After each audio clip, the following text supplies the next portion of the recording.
Students, welcome to my class. आज हम शुरू करेंगे हमारा chapter accounting for share capital.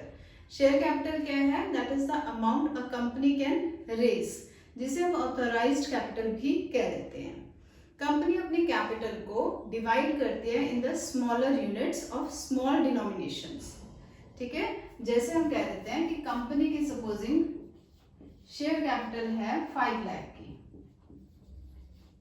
ठीक है, शेयर कैपिटल है 5 लाख के। इसे डिवाइड किया होगा in units of smaller denomination. Denomination 10 का भी हो सकता है, 100 का भी हो सकता है, 500 का भी हो सकता है, 1000 का भी हो सकता है। ठीक है, और इन यूनिट्स को हम क्या बोलते हैं? इन यूनिट्स को हम बोलते हैं शेयर्स। ठीक है, जैसे इस केस में हम कह देते हैं कि कंपनी ने 100 रुपए का शेयर निकाला है और कितने नंबर ऑफ शेयर्स निकलेंगे उस हिसाब से 5000 शेयर्स। ठीक है, यूनिट्स ऑफ स्मॉल डिनोमिनेशंस जो होंगी that will make the share capital of the company. Clear है? अब ये जो आपकी शेयर कैपिटल होती है ये भी 2 तरीके की होती है, that is equity share capital and preference share capital. Preference share capital कौन सी होगी? वो कैपिटल जिन्हें प्रेफरेंशियल राइट्स होंगे। किस चीज के? About the dividends. सबसे पहले डिविडेंड्स प्रेफरेंस शेयर होल्डर्स को दिया जाएगा। इनका डिविडेंड्स या तो फिक्स्ड अमाउंट का होता है या फिर फिक्स्ड रेट होता है। इनका फिक्स क्या होता है कि इस रेट पे डिविडेंड मिलेगा ही मिलेगा, तो इनका प्रेफरेंशियल राइट होता है। ठीक है, इन्हें देने के बाद डिविडेंड अगर कुछ बचता है पैसा तो वो इक्विटी शेयर होल्डर्स को दिया जाएगा।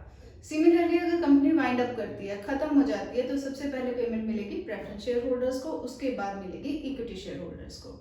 Equity share holders basically honours of the company होते हैं, जो कि रिस्क भी सबसे ज्यादा बियर करते हैं और रिवॉर्ड्स भी इन्हीं सबसे ज्यादा मिलते हैं। रिस्क इन द केस कि अगर कंपनी सपोजिंग लॉसेस में चली जाती है तो शेयर्स की वैल्यू जो होगी वो बिल्कुल डाउन हो जाएगी और लॉसेस इन्हें बियर करने पड़ेंगे।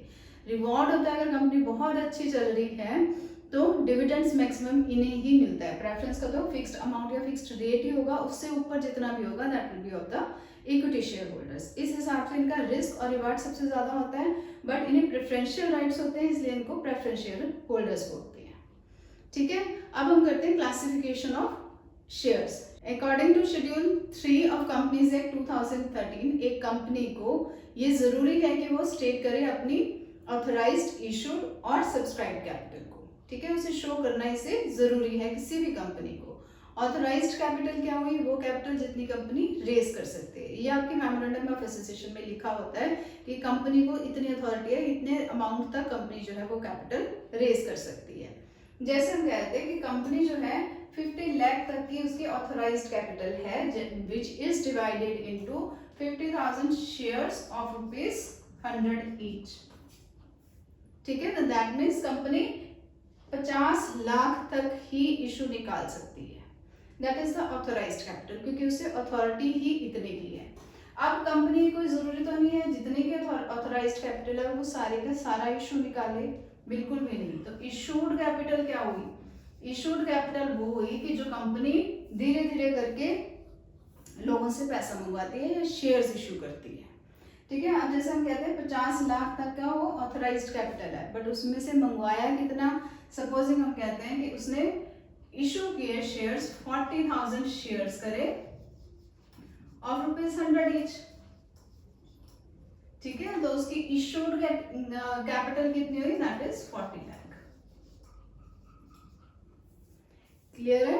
ऑथराइज्ड है उसको 50 लाख तक की, बट उसने इशू कितने की capital? 40 lakh.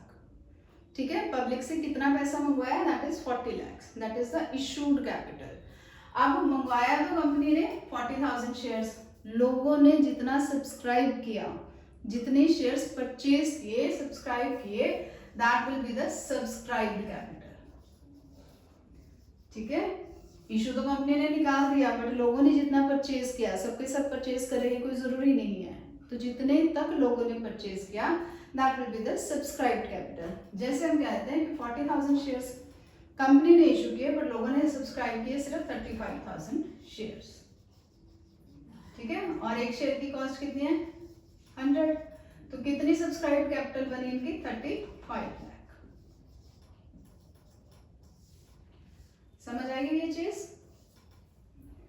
That means authorised capital कितने की कंपनी इशू निकाल सकती है, कितनी मैक्सिमम लिमिट है कि कंपनी जो है उसको अथॉरिटी है कि यहाँ तक वो इशू निकाल सकती है, दैट इज ऑथराइज्ड कैपिटल। उसमें से कितने का इशू कंपनी ने निकाला, that will be the issued capital. अब जितना उसने इशू किया उसमें से लोगों ने कितना परचेज किया, that is the subscribe capital.